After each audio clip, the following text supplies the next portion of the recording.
All right, well, welcome everybody. I hope everybody is doing well and is staying safe.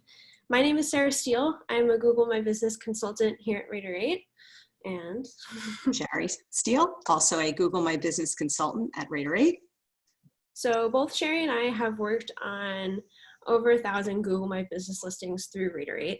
And we're very excited to talk to you about Google My Business, or as you'll hear us say a lot of the time for short, GMB. So this webinar is going to be split kind of into two parts. First, we're going to be giving our best recommendations on how to tackle GMB for your practice while avoiding some of the most commonly seen mistakes on our end. Your first foray into Google My Business should really be methodical. So we've laid out 3 steps: creating a Google My Business account, a thorough pre-existing listing search, and then claiming the listings that pertain to your practice. And then Sherry's got the second part. Yep, so I'm going to be talking about some of the new features that Google has implemented to make it easier for you to get information out to your patients about COVID-19 information and your telemedicine practices. So let's get started. Yep. So I'd like to just, before Sarah dives into the more of the weeds about how to actually get started with Google My Business, I wanted to talk a little bit more about, why Google listings are so important. So you can see on the right-hand side of the screen, an example of a Google listing. This is for Mark Steele, also related to the Steele family. He practices in New York City. And Google listings serve a number of different purposes. They're branding and image, right? So this is often the first thing a patient will see when they encounter your practice, even before your website. The kinds of things they're looking at to assess this listing are front and center, the ratings, how many ratings, the quality of the ratings. Is it a 5-star review? Is overall, the practice listed as rated as a 3-star practice? So they're assessing the quality of the practice based on the reviews, the images that you see on the listing, and also the information. If it's clear, accurate, can they easily find the office through directions links? Can they easily make an appointment through an appointment link? Are the hours posted and up to date? Is there a bio at the bottom which talks about what the practice covers? So the listing is really a critical step in the patient journey. And done right, it really helps make the marketing dollars that you're spending really productive and efficient. So think about it like a patient journey. You're spending your marketing dollars on creating brand awareness. So you're spending money on ads, whether they're digital ads, TV, radio, billboards, creating that awareness so that when a patient is searching for a doctor in a specialty that would be in your practice, they're going to either remember the name of the practice of the doctor, or they're going to hear that from a friend. The first thing they're going to do is check the online reviews. So they're going to look at Google, they're going to Google the doctor, the practice, office, and they're going to look at that GMB listing. That may be the make or break in the patient journey as to whether or not they then move toward clicking onto your website and visiting it and just determining if they're gonna book an appointment. And then once they're a patient, ideally they're going to I'm not controlling it. Ideally they're going to have an experience at your practice. They're going to give you feedback, and that's what we do best at rater8. We help you get great patient feedback to know what their patient experience is like, so that you can then improve the patient experience, generating further word of mouth and new patients. So we really think the Google My Business listing is critical in that journey because it's going to help get those patients on their way to clicking through to your website and making appointments. So that's kind of an overview, 10,000 foot of why even pay attention to the Google My Business listings. Very well said, Sherry. Yeah. And I like that it's like an infinity loop, like rater8, like the great. Cool. So before you do anything, I want to help you guys get your Google My Business account set up in advance. Ideally, you should have an email address that has a proprietary practice domain name. For example, johnsmith@abcortho.com, our imaginary practice administrator and imaginary practice. And actually at rater8, we recommend that you create an email address at your practice domain like gmb@abcortho.com, which can be easily transferred and maintained within your practice. If somebody were to leave their role, or if they were to move on to different duties, they could take the control of the listings and give it to somebody else a lot more easily than if it's under only one employee's practice email address. So that's just something to keep in mind. Also, if you're like me over here on the right, you may have multiple emails saved as logins on your computer, and you really want to ensure that you're always claiming listings while logged in under your Google My Business email address or practice email address. All too often, we see administrators accidentally claiming listings under their personal email addresses or just the wrong one. And that's because it's Google My Business and it's presided over by Google. If you have any other email addresses under Google, it's very easy to kind of get confused switching between all of the different addresses. So keep that in mind.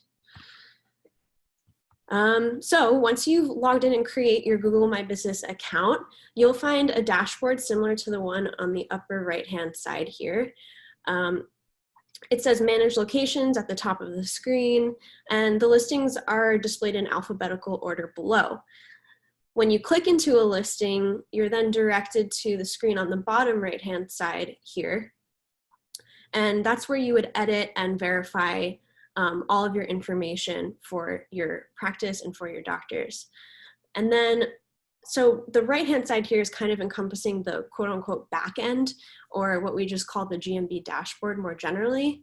And then on the left is what Google My Business looks like on search to everybody who is in your area and searching your practice and doctors so that they can, you know, it's part of that branding and imaging that Sherry was talking about. So front end on the left, back end on the right. So what we want to do today is really set you up so that you can avoid ever having to wrestle with Google My Business support and seeing any of these scary red notifications popping up on your Google My Business dashboard. Things like duplicate listings, suspended listings, disabled listings. These are all just irritating ways that sometimes Google My Business can go wrong. And I don't mean to be intimidating or to scare anybody. What I just want you to take away from this slide is that your Google My Business approach should be very methodical and well organized. And without that kind of strategic approach, it's very easy for listings to fall through the cracks. So some of you might already have a very good idea of what Google My Business listings already exist for your practice. But I would really recommend it's important that you do this thorough search anyway. Typically, we see that practices dive straight into creating brand new listings for themselves, kind of trying to start fresh. However, your practice may already have listings on Google that need to be claimed, so that at the end of the day, Sherry and I see more often than not, practices have to do a mix of creating new listings and claiming pre-existing ones. Another thing I want to touch upon is that you might be wondering, why would any of my business information be inaccurate online, or how did it get there? It's important to keep in mind that when you are claiming a listing, you are putting yourself in primary control of how the listing appears, but any Google user can actually still make edits to your listing, including the listing name, address, and phone number. So, and photo. They can also add photos, which can be really annoying. Right. So Google utilizes this kind of user generated data to compile information for their search results. And that includes edits from literally anyone who's on Google. So it's important that once you complete your listings and claim them, that you regularly log into your Google My Business dashboard to check for updates, to review your information, and to respond to hopefully the tons of amazing reviews that you'll get on your listing. All right. So moving on to step 2, after you create your account, it's important to do a thorough search, as I mentioned, of your practice and your providers. The best way to document your findings is to create a very simple spreadsheet, similar to what you can see in our example sheet here. You want to separate practice locations from your providers, and then organize providers by each location that they practice at. So the sheet would obviously become a lot more complicated or a lot more simple depending on the size and scope of your practice. However, rater8 recommends, in accordance with Google's best practices for healthcare and doctors' offices, that you set up one listing per office location, and then as many listings as needed for each provider at each location that he or she practices at. So if you are a single doctor practice, that would change. You would only need one listing with a hyphenated title, practice name, and doctor name. But if you have more than one doctor, you can immediately branch out into having at least 3 listings, 2 doctors in one location, for example. And just to jump in, I think the reason why this is so important is because if you have a patient searching, let's say in this example on the screen, for John Smith, and they live in Springfield, but John Smith only has a Google listing in Stratford, they may not find John Smith in their Google search. So by having a listing, a Google listing for each doctor at each location at which they practice, it really facilitates patients connecting and making sure that they will actually see your doctors on search in their local search. Right, that's correct. So Sherry's also talking a little bit about how Google takes into account your searching location when you conduct any kind of search. In say something like near me, at the end, like orthopedic surgeon near me, they're going to take into account your computer or phone's location to show you those results. So if you have, with our example sheet, if there's a patient in Springfield who's searching, they might not even see the one in Stratford, or the other way around if you don't set up listings for both locations, if that makes sense. All right, next slide. So, we actually have a question. Do you want to, should we? Do you think we could leave all questions to the end? That way we can just why don't we do that? So if everyone can be patient, put your questions in the Q&A, and we'll address them at the end. Yes, okay. So back to the searching process, I kind of want to emphasize how important it is to choose your keywords wisely when you're searching for listings that pertain to your practice and doctors. So on the left-hand side, when you're searching for your office locations, just keep in mind that you not just search for your practice name, but also the different cities that you might have different locations in. And then also, maybe you had a previous practice name and you had rebranded.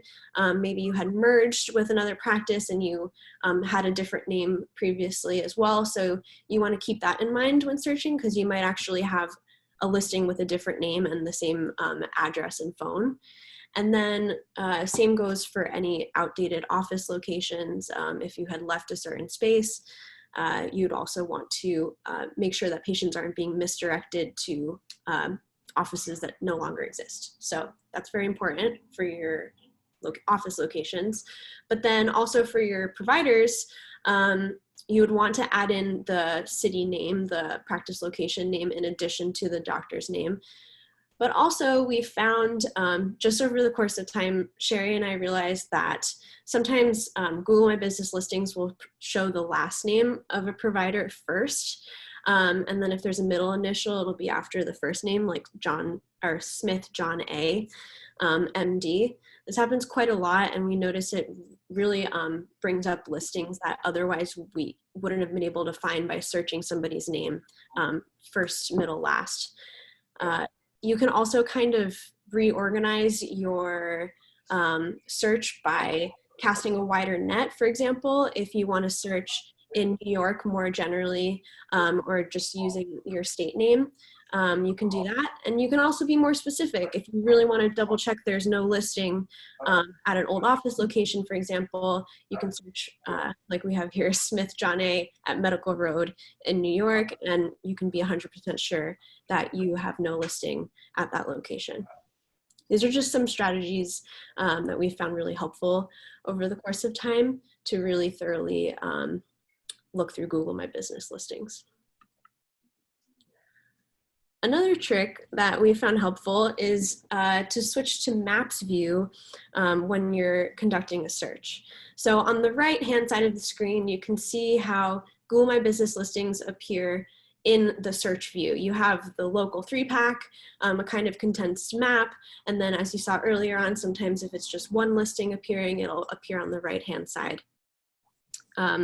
On the left side of our presentation screen is the Maps view, where Google My Business listings are displayed on a kind of left-hand side column with condensed information, photos, and reviews. So for this particular doctor, we've blurred out his information. You can actually see that we're able to find a listing that has reviews and has a great photo of him, but is marked as permanently closed. And that's something you definitely want to know when starting work on your Google My Business listings, because you might want to actually claim that and reopen the listing and use it, because it seems to already be active.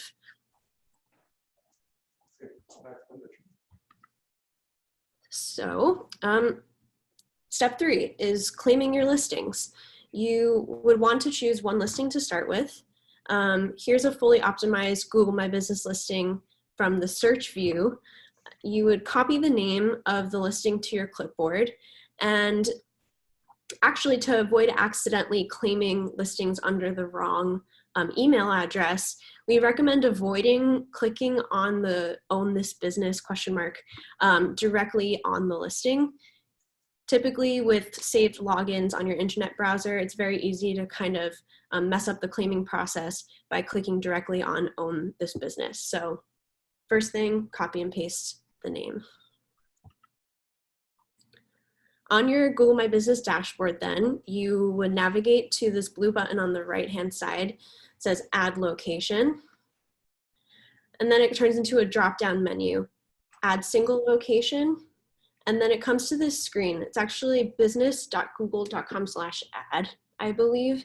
And this allows you to enter in the name of the listing that you're looking to claim.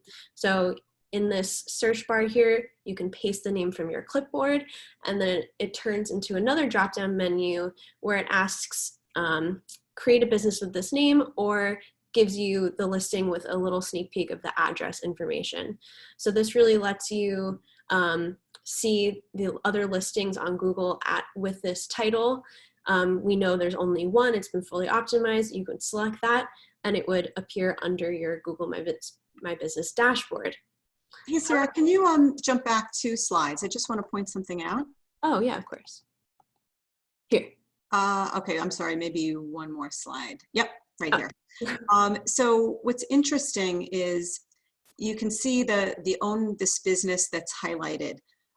Typically, what Google should do normally is when the business listing is owned, you wouldn't see that Own This Business text on the listing. But what we're finding is that Google is very inconsistent lately. So many times you will have claimed the listing or someone else will have claimed the listing, but you'll still see Own This Business. So just something to, be aware of as you're looking and claiming the listings and going to the listings online and saying, well, why is it saying Own This Business? It is owned, but it appears it's just sort of glitchy and inconsistent on Google's part lately. Right. So don't fret. Yeah. Don't fret. Okay, so here is kind of where it gets a little tricky with claiming listings. Some listings are claimed, quote unquote, and other listings are unclaimed, quote unquote. So if the listing is not being actively managed by another Google user, it will give you the option to manage now on the left-hand side of the screen here. And that's the most ideal scenario where you can get immediate access to the listing, edit, verify, and you're all set. However, if the listing is being actively managed by another Google account, something like the right-hand side of the screen will show up. It'll tell you the listing has already been claimed. It'll present a partially hidden email address highlighted in the red box. And the next step from here really is to see if you can recognize that partially hidden email address. So it always presents the first two letters. If it is a gmail.com domain name, it will show that it is gmail.com. But if it's a proprietary domain name, like from a practice, it will hide that as well. So your first step would be to see if you recognize that email address. If you do, that's amazing, because you could reach directly out to that person and say, hey, I need you to give me access to these listings, and you can work that out without having to go through Google at all. But if you don't recognize it, your next step would be to hit request access right there below. So when you request ownership access, it brings you to this simple form on the right-hand side.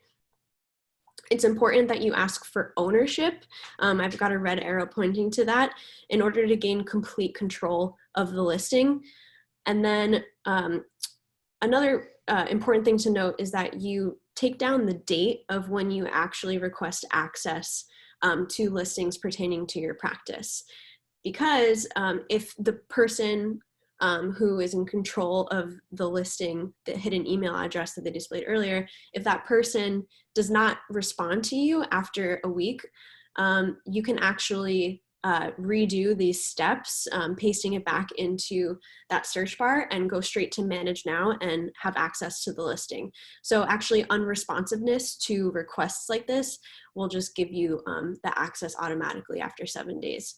So that's something to keep in mind, is to keep track of your dates so you don't have any excessive delays. And just a note about management versus ownership of listings. If you were a listing manager, you would still be able to edit the listing. However, you would not be able to assign users to the listing.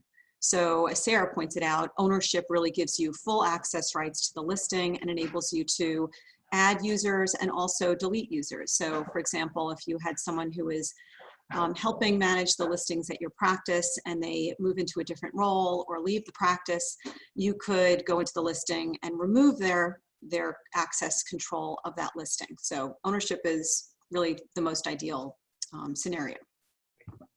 Yes. All right, well, now that it's really just a matter of repeating the process we just walked you through for the remainder of the pre-existing listings that you find for your practice. It's important that you guys understand that this is really the first step. The next step would be to create any listings that are missing for your providers or for your office locations, and then to spend some time on your dashboard to fully edit the information that you have and verify them so that they can appear fully optimized on Google search. Hopefully some of these strategies will make your Google My Business approach a lot more organized and more thorough. I know we're powering through a lot of information and we will open up to questions at the end, we promise. But for now, we're going to change gears to part 2 of this webinar, and Sherry will take the lead. I'm just going to give control to her now so she can, hold on, there you go. All right, Sherry, let me know if you can click around. Yep, I can. Thanks, Sarah. Mm-hmm. Okay, great. Let me just make sure I'm, yep, here we go. So After you've claimed your listings and you've edited them, now you want to make sure that, especially today, that you have information on your Google listing, which provides information to patients about two things. One would be any new information, new procedures, safety measures, revised hours, anything that provides them with information about how your office is operating now, given COVID-19. I'm going to do like a little plug here for this. As a patient myself, interacting with the doctor's office, I went to their website and noticed that they did not have any information about COVID-19.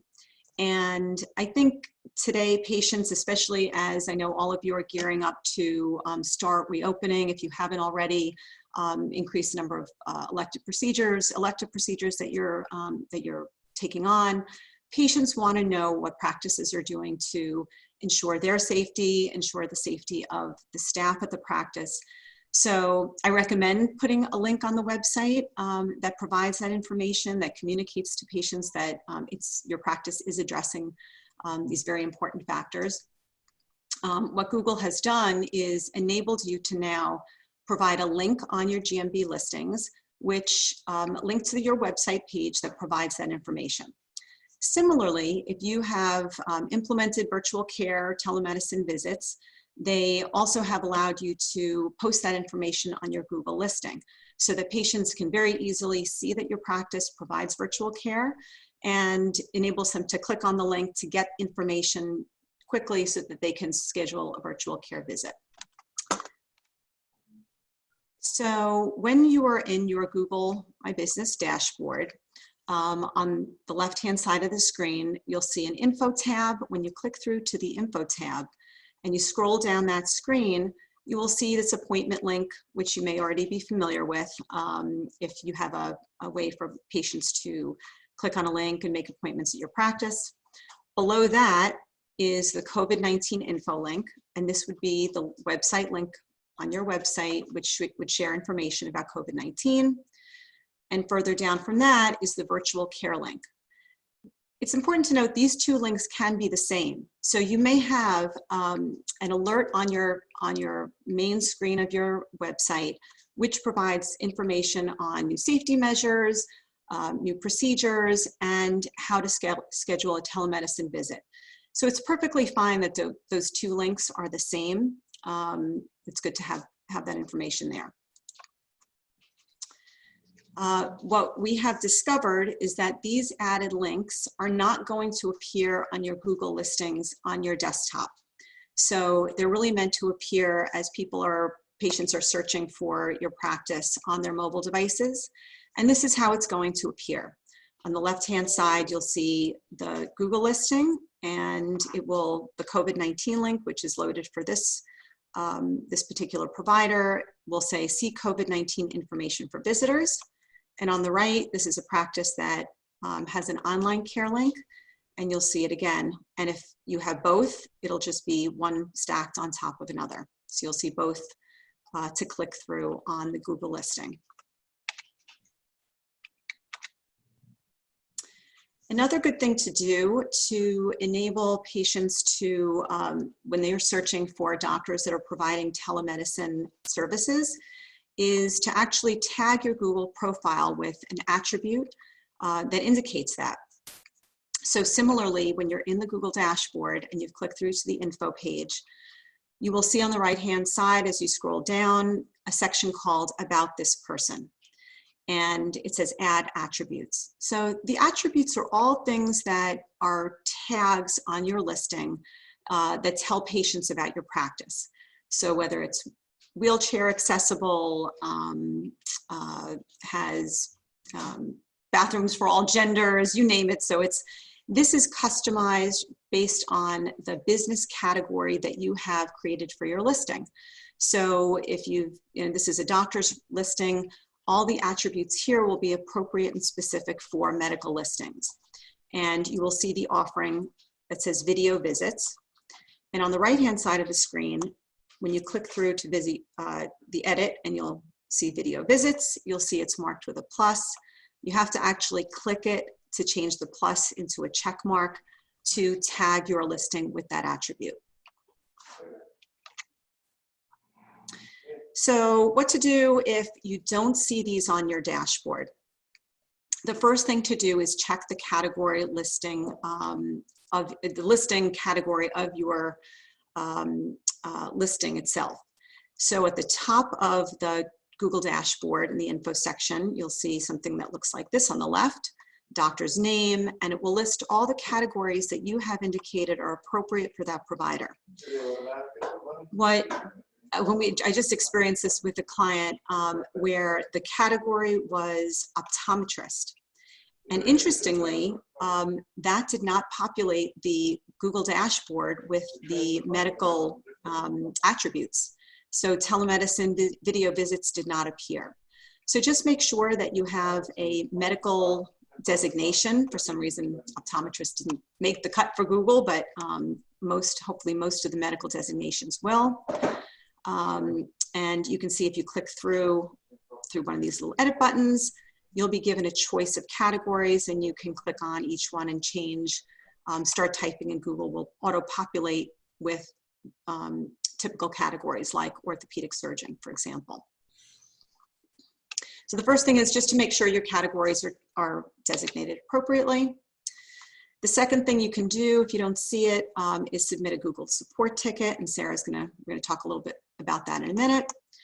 The third workaround, which it's sort of a little hack you can do, is add the links for COVID-19 and telemedicine to your business description. So on the Google dashboard, if you scroll all the way down the page, you'll see a section called Add Business Description. And it will look like something that you see on the right-hand side of the screen. It'll say, from the business, write a brief description of your business, and it will give you 750 characters, including spaces, to write something about your practice or the provider. And you can just copy and paste those links right at the top of that description, and then write your text below it. I'm going to give a little plug for writing a good business description, because as we talked about up front, the Google My Business listing is really, something that's going to help patients find you online. And the business description is really a key part of that. So it really should contain keywords that boost your SEO, your search engine optimization, and help patients find the practice more easily. Our recommendation is to include words, key terms that cover conditions treated, equipment and procedures used, and any specialties that the provider or the practice cover. So you see two examples of that on the screen. So things like for a sports medicine doctor, putting sports medicine, trauma care, shoulder, hand, elbow, hip, knee, all those things that patients would actually search for. Hip surgeon near me, pain management, rehab. On the right, this is a listing, a business description that included the some terms of procedures and equipment used. MRI, trigger point injections, acupuncture. So if those words exist in your business description, they will they will help Google's engine connect those patients to your listing, which is really great. It's what you'll notice when you pull up your Google listing online is that the business description is buried way down at the bottom. And truth is, I don't know how many patients actually click all the way down and click through it, but no worries. Even if they're not clicking on it, those key terms are still being used in Google's algorithms to facilitate the search. And now Sarah's going to talk a little bit about getting support through Google should you encounter problems or issues, how to reach out to them. I will, just say that during this time when Google is really overwhelmed with calls and trying to operate with limited staff, getting support through Google at this moment is not as easy as it has been, but this would still be the way to contact Google should you need further assistance. Right. So when you are contacting Google for support, there's no like phone number that you can look up and just give them a ring and be put on hold. You have to go through their website and they actually call you. So you're kind of like requesting a support call from them. Think of like similar to like Xfinity, maybe Verizon, something where you have to request a support call from them. So the link to go to is displayed at the bottom here, support.google.com/business/get-help. You want to make sure when you're looking that up that you are under your Google My Business account or practice domain name email account for Google, that you're not under your personal email address when you're clicking that link. And then it'll bring you to a page where it will want you to describe your problem. And you just want to go right down to the bottom and say, contact us, tell us more, and we'll help you get there. From there, it's just a matter of giving them your email address and occasionally for the hyperlink to the listing that you're talking about, just the URL. And you can copy and paste that to let them know which listing you're concerned about. And they give you a call. Usually it says it's from California. And they can help resolve your issue that way. Right now, it seems that they're doing more email support than phone support due to coronavirus. So now I believe if you click through these links, it'll bring you to an email request form, and they will reach out to you at your practice email or GMB email. So you just have to keep your eyes peeled on your inbox for that Google My Business support email, and it'll say that it'll be labeled as Google My Business support, and they open up a ticket basically concerning your issue. So are we ready to take questions maybe? Yeah, that would be great. Okay. So the first question is from Michael. We have a retired physician that we claimed, but for months haven't been able to delete the site. Therefore, he still shows up in all searches if they don't put .com at the end of the search. How can we fix? Interesting. So what does he mean by, I wonder what he means by .com at the end of his search. Yeah, I mean, I think we can probably address the issue of, physician listings that need to be deleted, if that's the question. Right. So for listings that need to be deleted, it's hard to tell Google to completely delete a listing without going through support. And they will ask you a whole lot of questions about why. But the best way to deal with that is to mark your listing as permanently closed. If you mark it as closed, it actually kind of deprioritizes that listing from the search algorithms when people are looking for your practice or your providers. So that way it won't appear in search results normally. You'd have to, like we saw, dig through the maps view to be able to find that specific provider's closed listing. What Sherry and I have found in the past, strangely enough, is if a listing is marked as permanently closed for a long enough period of time, say like several months, that the listing just gets deleted anyway. This is a lot easier if this particular retired physician has no recent reviews, has no recent updates from the back end on your dashboard, and that really kind of shows Google that the listing is in fact outdated and no longer needs to be presented on Google search results. I hope that.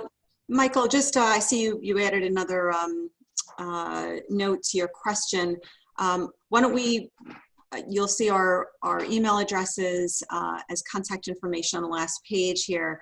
Why don't you reach out to us and we can look more specifically at that issue that you're facing and try to help you. The next question is, what if you have multiple doctors with several practicing at multiple locations? Some practice at 7 different locations. Would you suggest setting up GMB listings for each 7 of those doctors' locations? I would say yes. We recommend having a listing for each doctor at each location. Number one, it's going to help patients find those doctors at the location that's nearest to them, as we talked about earlier. But also each location could provide their unique office hours that they're going to be at that location, and the directions. So let's say they're visiting Dr. Smith at the Gainsborough location. Now they forgot how to get to the office. They want to search online for Dr. Smith at Gainsborough. If Dr. Smith has a Gainsborough listing, they'll be able to quickly see the directions to that location, that office location, and get there. So it really just makes it easier for the patient as well. Yeah. Next question, I have noticed that the category physician assistant is not an option for primary category in GMB. What do you suggest to use for physician assistants as a category? So I've done 2 things for this, and it really is depending on how extensively the physician assistants see their own patients, for example, or if they really work in union with a provider. So in the past, I've done just doctor for the physician assistants as a category. Generally, you want to avoid using such a broad category like doctor, but because there was a lack of any other options, that seemed appropriate for that physician assistant. But then also going straight to the specialty of your practice.